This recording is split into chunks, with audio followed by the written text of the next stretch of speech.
তাই সে করেন কারো মুখামুখি তিনি নন। সুবহানাল্লাহ। তিনি যা ইচ্ছা তাই করতে পারেন, তার কোনো কাজে ব্যাঘাত ঘটাবে এমন কেউ পৃথিবীতে নাই। আল্লাহর সিদ্ধান্তকে বাদ দেয়া নিজে নতুন কিছু করবে এরকম ক্ষমতা আর কাউকে দেওয়া হয় না। আল্লাহ যা খুশি তাই করতে পারেন। এটাই হচ্ছে মুমিনের আল্লাহর প্রতি আস্থা এবং বিশ্বাস। এইটাই তাওহীদের উপরে বিশ্বাস। সুবহানাল্লাহ। যেমন হযরত ইব্রাহিম আলাইহিস সালাম এই পৃথিবীতে পদার্পণ করবেন, তার আগে নমরুদ ছিল বাদশাহী ক্ষমতার মধ্যে, যেমন তেমন বাদশাহী না। এই পুরা পৃথিবীটাকে শাসন করার জন্য চারজন বাদশাকে আল্লাহ তাআলা ক্ষমতা দান করেছিলেন। এই চারজনের মধ্যে একজন হইল নমরুদ। এই পৃথিবীর মাশরিক থেকে মাগরিব এবং সীমা থেকে সুদূর পর্যন্ত পুরা পৃথিবীটাকে শাসন করেছে এই নমরুদ। আল্লাহু আকবার। এই ক্ষমতা আল্লাহ তাআলা দান করেছিলেন দুইজন মুমিনকে। আল্লাহ তাআলা পুরা পৃথিবীর ক্ষমতা দান করেছিলেন, আর দুইজন ছিল কাফের। এই দুইজন কাফেরকে পুরা পৃথিবী শাসন করার ক্ষমতা দিয়েছিলেন। এই কাফেরের মধ্যে একজন হইল নমরুদ, যিনি সমস্ত পৃথিবীকে কায়েম করেছেন, সমস্ত পৃথিবীকে শাসন করেছেন। এক পর্যায়ে তিনি বলে ফেললেন, আনা রাব্বুকুমুল আ'লা, আমি হলাম বড় খোদা। নাউযুবিল্লাহ বলেন, আমি হলাম বড় খোদা। অতএব হুকুম চলবে আমার, আর কারো হুকুম চলবে না। এভাবে যখন চলতে লাগলেন, বলতে লাগলেন, এই পর্যায়ের মধ্যে আল্লাহ তাআলা চাইলেন যে তার নবী হযরত ইব্রাহিম আলাইহিস সালাম মুসলমানদের নেতাকে পৃথিবীতে পাঠাবেন। তো আগের জামানায় গণক ছিল, যারা গণে গণে বলতে পারত যে সামনে কি ঘটনা ঘটবে। এটা আসলেই সত্য ছিল, যা যা বলতো তাই ঘটতো। কারণ এই গণকদের সাথে ইবলিস শয়তানের সাথে সম্পর্ক ছিল। আসমানের দরজা খোলা ছিল, আমাদের নবী আসার আগ পর্যন্ত আসমানের দরজা খোলা ছিল। আল্লাহ তাআলা ফেরেশতাদের মাধ্যমে কি ঘটাবেন সামনে এই বিষয়ে মাশওয়ারা করতেন, আলোচনা করতেন। আর এই শয়তান ওইখান থেকে ওই আলোচনা শুনতো যে সামনে আল্লাহ কি করতে চাইতেছেন পৃথিবীতে। এগুলো হিসাবে গণকদের কাছে বলতো, গণকরা আবার এই যুগ মিলায় বলতো যে সামনে এটা তোমার হইতেছে। যতমাত্র রাসূলুল্লাহ সাল্লাল্লাহু আলাইহি ওয়াসাল্লাম পৃথিবীতে আগমন করেছেন, আসমানের দরজা তারা লাগায় দিয়েছে। ইবলিস শয়তানের এই আসমানের উপরে আর যাইতে পারে না। সুবহানাল্লাহ বলেন। গণকদের মাধ্যমে শেষ হয়ে গেল। তো গণকরা আয়েশা একদিন বলতেছেন, বাদশা নমরুদ, আপনি যে আনা রাব্বুকুমুল আ'লা বলতেছেন, আপনি সমস্ত ক্ষমতার ঘর বলতেছেন, আপনার এই ক্ষমতাকে দোষ নামানোর জন্য আসতেছেন একটা মহা মানব, যার হাতে আপনি লণ্ডভণ্ড হয়ে যাবেন, আপনার কোনো অস্তিত্বই থাকবে না। সুবহানাল্লাহ। নমরুদের ভিতরে ভয় ঢুকছে। অপরাধী সে যত বড়ই হোক না কেন, চোরের মন পুলিশ, সে যে আসলেই অপরাধী তার ভিতরে সবসময় কামড়াইতেই থাকে, স্বচ্ছ থাকতে পারে না। তো সে টেনশনে আছে যে আসলেই তো আমি যত মাধ্যমে করি ক্ষমতা তো আমার না। তো আসতেছে একজন, সে কি আসছে নাকি বা মাতৃগর্ভে আসছে, বলে না সে এখনো পৃথিবীতে আসে নাই, অথবা মায়ের গর্ভে এখনো আসেন নাই, তিনি অল্প কিছুদিনের মধ্যে মায়ের গর্ভে আসবে। গণকরা যখন চলে গেল, তখন এদের মধ্যে একজনের নাম হলো তারিক, যেটা ইতিহাসে কিতাবে আসছে হযরত ইব্রাহিম আলাইহিস সালামের পিতা, তার নাম ছিলেন তারিক। উনি ছিলেন মন্ত্রী। তো উনি বললেন যে বাদশা, আপনি টেনশন করেন না, আমি এমন কিছু কাজ ঘটাবো, এমন অবস্থা তৈরি করবো আমি, যে মানুষ যদি মাতৃগর্ভে আসতে হয়, নারী পুরুষের মিলিত হওয়া লাগে, এরপরে একটা মানুষ পৃথিবীতে আগমন করার রাস্তা পায়। আমি এমন কিছু কাজ করতেছি যে একটা মানুষ কেন একটা মাছি মশাও একত্র হইতে পারবে না, এমন কাজ আমি করে দেব। অনেকদিন পরে এসে বলতেছে, হুজুর সব ঠিক আছে, একটা মাছি মশাও একত্রিত হতে পারবে না, এমন ব্যবস্থা করেছে। কারণ এই অঞ্চলের যত নারী আছে সবগুলোর জন্য আলাদা একটা প্ল্যাটফর্ম তৈরি করছে, আর পুরুষরা আছে সবার জন্য আলাদা একটা স্থান রাখছে। অতএব এই যোগ্য ধনকরা যে কথা বলেছে, যে সীমানা দিয়েছে, এই সময়ের মধ্যে একটা নারী পুরুষ কখনোই মিলিত হতে পারবে না, এটা আমি সিস্টেম করে দিয়ে আসছি। সব ঠান্ডা, খুব খুশি। কিন্তু ওই যে আল্লাহ তাআলা বলেন, তোমার রব যা খুশি তাই কিছু করতে পারে, তুমি কেন পারবে না। একদিন রাত্রে বেলায় হযরত ইব্রাহিম আলাইহিস সালামের পিতা পুরুষদের কামরায়, আর হযরত ইব্রাহিম আলাইহিস সালামের মা আলাদা এক কামরায়। রাত্রি বেলায় আল্লাহ রাব্বুল আলামিন এদের দুজনের মধ্যে প্রেম জাগরণ করে দিল। ইব্রাহিম আলাইহিস সালামের পিতা মনে মনে ভাবলেন, আহারে অনেক দিন হয়ে গেল আমার প্রাণের স্ত্রীকে আমি দেখতে পাই না, আজকে যদি একটু তারে দেখতে পাইতাম মনে তৃপ্তি দিতে পারতাম। তাকে দেখার জন্য টাই করে ঘর থেকে বের হইতেছেন। আর আল্লাহ পাক রব্বুল আলামিন যত প্রহরীদার ছিল, যত পাহারাদার ছিল, সবগুলোরে নাক জায়গায় ঘুম পাড়ায় দিয়েছে। সুবহানাল্লাহ, সব ঘুমাইতেছে। আর ইব্রাহিম আলাইহিস সালামের পিতা ঘর থেকে বের হইলেন। ওদিকে হযরত ইব্রাহিম আলাইহিস সালামের মা, তিনিও স্বামীকে দেখার জন্য ঘর থেকে বের হইলেন। তিনার কামরায় যত মানুষ পাহারাদার ছিল, সব সিপাহী সালাম যা আছে সব ঘুমায় পড়েছে। ইব্রাহিম আলাইহিস সালামের মা ঘর থেকে বের হয়ে আসছে। খোলা আকাশের নিচে একটা গাছের নিচে দুজনের সঙ্গে যখন একে অপরের সাক্ষাৎ হয়ে গেল, ওই রাত্রিতেই আল্লাহ পাক রব্বুল আলামিন হযরত ইব্রাহিম আলাইহিস সালামকে মাতৃগর্ভে পাঠায়া দিলেন। সুবহানাল্লাহ। এরপরে যখন আস্তে আস্তে মাসের পর মাস যেতে লাগলো, দিনের পর দিন যেতে লাগলো, হঠাৎ করে ওই কাফের মুশরিকদের মধ্য থেকে যারা গণক আছে, এরা কাটতে কাটতে নমরুদের কাছে এসে বলতেছেন, নমরুদ আপনার এত হাসির কারণ নাই, আনন্দ হওয়ার কোনো কারণ নাই। কারণ যে ভয়টা আমরা পাইতেছিলাম হযরত ইব্রাহিম আলাইহিস সালাম নামে যে আল্লাহর পয়গম্বর পৃথিবীতে আসার কথা, তিনি এই পৃথিবীতে জন্মগ্রহণ করে ফেলেছেন। সুবহানাল্লাহ।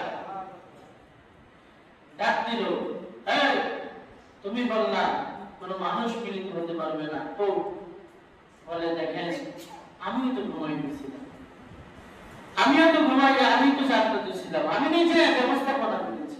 অথচ আল্লাহ তাআলা তারে দিয়ে ইব্রাহিম আলাইহিস সালামকে পৃথিবীতে আগমন করালেন। সুবহানাল্লাহ।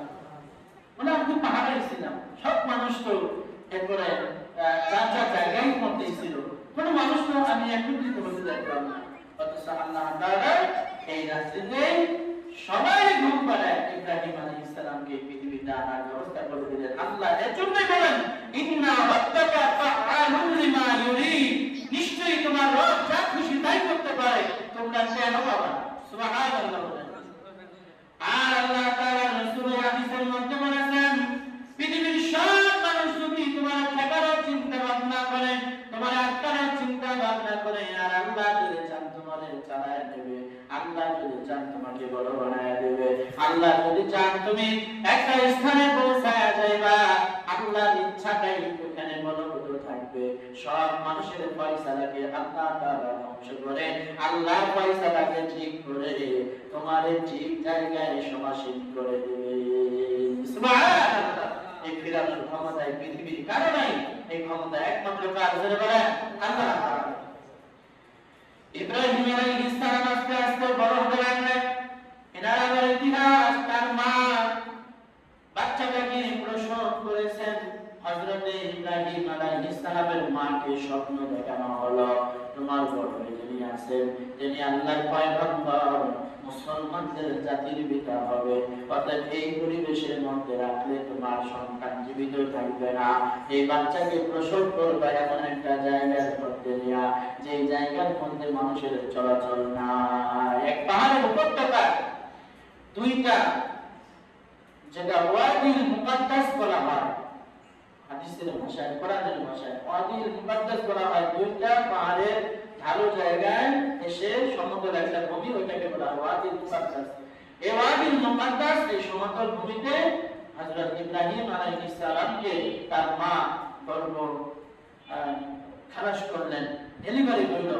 আর তার মা ওইখানে যায় যায় তাকে দেখে আসলেন, সেবা শুশ্রূষা করে আসলেন, দুধ পান করে আসলেন। ওইখানের মধ্যে তিনি থাকতে থাকতে একটু বড় হইতে লাগলো। আস্তে আস্তে বড় হইতে হইতে হযরত ইব্রাহিম আলাইহিস সালামের মা আর ওই সন্তানটাকে কতদিন ওইখানে রাখবে? সন্তান আস্তে আস্তে বড় হইতে লাগলো। এক পর্যায়ে তার বাবার কাছে বিষয়টা খুলে বলল, আর বলল, দেখো এটা তোমার একটা সন্তান, আমি এইভাবে লুকায় রাখছিলাম, এটা লুকায় রাখা যাইতেছে না, অতএব একে তুমি সন্তান হিসেবে স্বীকৃতি দিয়া তোমার বাড়িতে নিয়ে আসো। যাই হোক, ওখানে লম্বা কাহিনী। হযরত ইব্রাহিম আলাইহিস সালামকে তার বাবার বাড়িতে আনা হইল। আস্তে আস্তে বড় হইতে লাগলো। একদিন তার পিতাকে ডাক দিয়ে বলছেন, আব্বা আপনি কোথায় যাচ্ছেন? বলে, আমাদের বড় খোদার কাছে যাচ্ছি। বলে, সে কেমন খোদা? তারা একটু দেখা লাগে, আমিও আপনার সাথে তাকে দেখতে যাব। কিন্তু তিনি জানলেন যে আমার সন্তান যাচ্ছে চৌকাশ, যে অবস্থাটা, এখন সময় কি কথা বলে বেড়ায় দেয়, এরপরে তো আমার মানিজ্য থাকবে না। সে বুঝাইতে লাগলেন, বাবা তোমার যাওয়ার দরকার নেই, ওখানে তোমার যাওয়া সমাজীব নাই, কারণ আমিই যাই, তুমি পরে এক সময় যাবো। বলে, না, আপনার খোদা, সে তো আমারও খোদা হওয়ার কথা, অর্থাৎ আমি যাই দেখি তার অবস্থায়। তো নমরুদ ছিল বিশ্রী, কালো, একদম কুস্তির চেহারার অধিকারী। সে সবসময় বরকা করে থাকতো, নিজের চেহারা নিজেরই পছন্দ করত। এর জন্য সে বরকা করে থাকতো, চেহারা হিসাব করে থাকতো। তাকে দেখার জন্য ইব্রাহিম আলাইহিস সালাম তার বাবার সাথে গেছে। যা বলতেছেন, আপনাদের খোদা কই? বলে, ওই যে যিনি উপর থেকে নামতেছেন ইনি আমাদের খোদা। বলে, আপনাদের ইনি যদি খোদা হয়, এই বিশ্ব ভ্রমণটা যিনি সাজালেন এত সুন্দর করে, তার তো সুন্দর হওয়ার কথা, তো তিনি মুখটাকে রাখছেন কেন? তার সুন্দর চেহারাটা একটু দেখি। কারণ আল্লাহ তাআলা যাকে যোগ্যতা দান করবেন, ছোটবেলা থেকে তার যোগ্যতা প্রকাশ হতে লাগে। সুবহানাল্লাহ বলে, তো তিনি তো পয়গম্বর, তার চিন্তা ভাবনা এরকম যে পৃথিবীটা এত সুন্দর করে যিনি বানাইছেন, সে তো সুন্দর হবে, অর্থাৎ তার চেহারা ঢাকা রাখা কি আছে, তার একটু দেখি। বললেন, বাদশা, আপনার আমার এই সন্তানটা আপনাকে একটু দেখতে চাইছে, আপনার চেহারাটা একটু খোলেন, আপনার চেহারা খুলে একটু দেখুন, অন্তরে সান্ত্বনা দেই। দেখো তারা আমি সান্ত্বনা দিতে পারতেছি না, থামাইতে পারতেছি না, কান্না করতেছি, একটু খোলেন। নমরুদ চেহারাকে খুললো, আর ইব্রাহিম আলাইহিস সালাম তার চেহারা থেকে চেহারা ঘোরায় বললেন, লা লা লা, ওটা আমাদের রব হতে পারে না। যে মানুষ কুৎসিত আর কালো, যার চেহারা নিজের কাছে নিজে ভালো লাগে না, যার কারণে হিসাব করে থাকে, অতএব সে কখনো আমাদের প্রতিপালক হতে পারে না, এই বিশ্ব ভ্রমণটাকে সুন্দর করে সাজাতে পারে না। সুবহানাল্লাহ বলেন। কারণ সে যদি কালো হয়, সুন্দর মানুষ দেখে তো তারই হিংসা হওয়ার কথা। এত মানুষ কালো আর সুন্দর সুন্দর যে চেহারার অধিকারী মানুষ সে সৃষ্টি করতে, অর্থাৎ সে তো নিজের সৌন্দর্য নিজেই তৈরি করে নিতে পারতো, এত কালো কেন সে? তাকে বোঝা গেল তিনি আমাদের রব না, আমাদের প্রতিপালক না, ইনি আমাদেরকে ধোঁকা দিতেছে। আর ইব্রাহিম আলাইহিস সালামের আব্বা হুট করে মুখ ফাট করে, কি শুরু করলি? এখন তো আমার অবস্থা খারাপ হয়ে যাবে। তো ওইখান থেকে বোকাবাজিটা নিয়ে আসছে। নিয়ে আসার পরে ইব্রাহিম আলাইহিস সালামকে তার বাবা কিছু মূর্তি বানায় দিলেন। বললেন, এগুলো নিয়ে তুমি বাজারে বিক্রি করে আসো। বলে, বাজারে বিক্রি করবো? তো বাজারে ঝাঁকাই করে নিয়ে যাইতেছে। নিয়ে যাওয়ার পরে রাস্তার মধ্যে বলতেছেন, তোমরা খোদা আর আমি হইলো তোমার বান্দা, এটা তোমার মাথায় করে আমি নিয়ে যাবো, এটা কেমন দেখা যায়? আমি হাইটা যাইতেছি, তোমরা আমার সাথে হাইটা যাবে। নামায় দিল, নামায় সবচেয়ে পায়ের লগে আর মাথার লগে দুই বাইন্দা, আইনা নিজের মাথার লগে বাইন্দা, এরপরে হাঁটা শুরু করে দিলেন। পিছনের দিকে তাকায় দেখে একটা লোক আর একটা বাড়ি নাই, একটা হাত নাই, একটা পাও নাই, একটা মাথা নাই, অবস্থা খুবই খারাপ। এবার বলতেছে, তোমরা নিজেরা নিজেরাই মারামারি করো, মানুষকে আর কি শান্তি দিবে? তোমাকে শাস্তি হওয়া উচিত। এবারে ধৈর্য নিয়ে পানির মধ্যে নাস্তিক অঙ্গকারী গুলো সরাসরি শান্তি এবং চুবানো শুরু করত। সময় এরপর দেখা যায় অবস্থা খারাপ, গাড়ি থেকে বুঝতে হারাই গেছে, রং নষ্ট হয়ে গেছে, কিন্তু অবস্থা বাজারে তার কেউ নেবে না, তাড়াতাড়ি মাথায় করে নিয়ে আবার রওনা দিচ্ছে। সব মানুষ ওইখানে ভিড়তে আছে, দেখে খোদা নিয়ে গেছে, এক খোদার হাত নেই, আরেক খোদার পাও নেই, আরেক খোদার শরীরে খেলকুটা বাইরে বেরিয়ে গেছে, বাজার আর বিক্রি হলো না। এটা নিয়ে আবার বাবার কাছে চলে গেছে, আব্বা কি দিলেন এই বাজারে কেউ নিল না। মানে এইগুলোর এই অবস্থা কেন? পরে কি আর বলুন, আপনার এই খোদাগুলো নিজেরা নিজেরা মারামারি করে একজনের হাত আরেকজন গাইতে হয়ে গেছে, দেখেন না, একজনের হাতের মধ্যে পোড়া রাস্তা, আরেকজনের হাতে খুন্তি আছে, একজনের একজন মারামারি করে তাদেরকে হত্যা করে ফেলছে। অতএব আমার কি করা? আপনারা নিজেরা নিজেরা যারা মারামারি করে, অতএব এরা তো কোনো মানুষকে শান্তি দিতে পারে না। সত্যি করে বলেন আমার রবকে, সুবহানাল্লাহ, আমার রবকে, এটা আমাকে বলেন। আমার রবের পরিচয় আমার এখন দরকার। ইব্রাহিম আলাইহিস সালাম রাত্রি বেলায় বাসায় ফিরে আসে না, রবের তালাশে বাড়ি থেকে বের হয়ে গেল। ইব্রাহিম আলাইহিস সালাম নদীর কাছে গেলেন, দেখে সকাল বেলা পূর্ব দিগন্তে সূর্য উঠেছে। তিনি ভাবলেন এটাই মনে হয় আমার রব হওয়ার কথা। আস্তে আস্তে যখন সূর্যটা উদিত হয়ে মাথার কাছে যায়, সন্ধ্যা হয়ে গেল, পশ্চিম দিগন্তে আবার ডুবে যায়, হারায় গেল। তখন বললেন না, যেটা উদিত হয়ে আবার বিলীন হয়ে যায়, হারায় যায়, মাঝে থাকে না, তাকে অনুভব আর করা যায় না, অতএব সে কখনো আমার রব হতে পারে না। তিনি অভিজ্ঞ করতে লাগলেন। রাত্রিবেলায় আবার চন্দ্র উদিত হইল পশ্চিম দিগন্তে, রাত ভরা দাঁড়ায় দিলেন, ভাবলেন এটাই আমার রব হবে হয়তোবা। এরপরে দেখলেন ওইখান থেকে আবার ঘুরতে ঘুরতে সকালবেলা চন্দ্র ডুবে গেল, সূর্য উঠে গেল, চন্দ্রের অস্তিত্ব বিলীন হয়ে গেল। বলো যেটা অনুভূতি থেকে, অনুভব থেকে, হৃদয় থেকে হারায় যায়, সেটা কখনো রব হতে পারে না। তিনি ভাবতে লাগলেন আমার রবকে। এরপরে হযরত ইব্রাহিম আলাইহিস সালাম দেখতে পাইলেন আসমানের মধ্যে লেখা হয়েছে আল্লাহুল্লাযী লা ইলাহা ইল্লা হু আলিমুল গায়বি ওয়াশ শাহাদাতি হুয়ার রহমানুর রহিম। সুবহানাল্লাহ। বলেন তিনি তোমার রব, যিনি ছাড়া কোনো ইলাহ নাই, যিনি দয়াবান, যিনি রহমান, তোমাকে সুন্দর অবয়ব দিয়ে সৃষ্টি করেছেন, আর এই বিশ্ব ব্রহ্মাণ্ড যিনি সৃষ্টি করেছেন, তিনি হলেন তোমার রব। অতএব ইব্রাহিম তুমি শিরক করো না, চন্দ্র সূর্য আর গ্রহ নক্ষত্রকে রব বলে স্বীকার করো না। তোমার রব তোমার অতি নিকটে রয়েছে, দিল দিয়ে চিন্তা করলে তোমার রবকে তোমার কর্মের মধ্যে অনুভূতিতে পাবে। সুবহানাল্লাহ। ইব্রাহিম আলাইহিস সালামের পরে বললেন ইন্নী ওয়াজ্জাহতু ওয়াজহিয়া লিল্লাযী ফাতারাস সামাওয়াতি ওয়াল আরদ হানিফান ওয়া মা আনা মিনাল মুশরিকিন। সুবহানাল্লাহ। আল্লাহ তাআলা আমার চেহারা, আমার বদনকে অন্য দিক থেকে ঘুরায় এনে তোমার দিকে রজ্জু করে দিলাম, তোমার দিকে ঘুরায় ফেললাম। আল্লাহ তাআলা আমি শিরক করি নাই, শিরককারী আমি না, আমি শিরককারীদের অন্তর্ভুক্ত না। আল্লাহ তাআলা বলেন তুমি আমাকে তোমার বান্দাদের সঙ্গে মিলিয়ে নাও। সুবহানাল্লাহ। রবের পরিচয় হযরত ইব্রাহিম আলাইহিস সালাম পেয়ে গেলেন। এরপরে বাবার কাছে গেলেন। বাবার কাছে যায় প্রথমেই এক আল্লাহর ঘোষণা দেওয়া শুরু করলেন।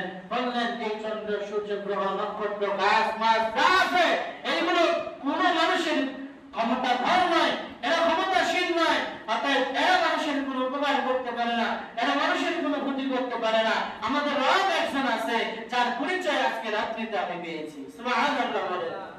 এরপরে শুরু হয়ে গেল যখনই ঈমানের তীব্রতা তার দিনে জাগরণ হইল, রবের অনুভূতি তার কর্মে অনুভূত হতে লাগলো, সেই মাত্রই এবার ওই যে সে আগের জন্য আলোচনা করেছিলাম, যে যত বড় মুমিন হয়, যে যত বড় ঈমানের অধিকারী হয়, তার উপরে আল্লাহ তাআলা পরীক্ষা চাপায় না। সুবহানাল্লাহ। এবার যখন তার রবকে সে অনুভব করতেছে, অনুভূতিতে আনতেছে, যখন আল্লাহকে ডাকলে তার চোখ দিয়ে পানি বের হয়ে যায়, তখনই আল্লাহ তাআলা তাকে আরো কাটানোর জন্য, আরো পরীক্ষা দেওয়ার জন্য এরপরে সে ওদিকে অগ্রসর হয়ে যায়। যে বন্ধুগণ আমার, হযরত ইব্রাহিম আলাইহিস সালামের পর থেকে কঠিন পরীক্ষার মধ্যে উপনীত হলো। এরপরে হযরত ইব্রাহিম আলাইহিস সালামের বিজয় হইল। আল্লাহ তাআলা সেই তৌফিক তাকে আল্লাহ তাআলা দান করেছেন। অর্থাৎ ইব্রাহিমের সন্তান যারা হবে এরা কখনো শিরককারী হতে পারে না। এরা শিরককারী হতে পারে? ইব্রাহিম আলাইহিস সালামের সন্তানরা পীরের গায়ে সেজদা দিতে পারে? ইব্রাহিম আলাইহিস সালামের সন্তানরা ওই যে একটা কাঠের ই বানায়া এরপরে মোমবাতি আগরবাতি লাগায়া মানে সেজদা দিতে পারে? পারে না। চন্দ্র সূর্যের পূজা করতে পারে? নদীর মধ্যে যায় দুধ কলা দিয়ে ভেড়া বসাইতে পারে? এগুলো কখনো পারে না, কারণ ইব্রাহিম আলাইহিস সালামের সন্তানদের সাথে এগুলো যায় না। অতএব বুঝতে হবে যারা এগুলোর সাথে জড়িত এরা কখনোই মুসলিম মিল্লাতের অন্তর্ভুক্ত নয়। এরা শয়তানের অনুসারী হয়ে কাফের মুশরিক হয়ে গেছে, শিরককারী হয়ে গেছে। অতএব তারা মুখে যতই বলুক লা ইলাহা ইল্লাল্লাহ, ঈমানের দাবিতে তারা মিথ্যাবাদী হয়ে আল্লাহর লানত হয়ে শেষ পর্যন্ত তারা জাহান্নামের মধ্যে নিক্ষিপ্ত হবে। আল্লাহ তাআলা আমাদের সকলকে ওই সমস্ত শিরক আর কুফর থেকে হেফাজত করে ঈমানের দৌলত করার মতো দান করেন। সকলে বলেন আমিন। আল্লাহ তাআলার জন্য সর্বোচ্চ কুরবানি করবার তৌফিক দান করুন। আল্লাহ তাআলা আমাদের সকলকে দ্বীন ও ঈমান আর ইহসানের জন্য কবুল করেন। আমিন।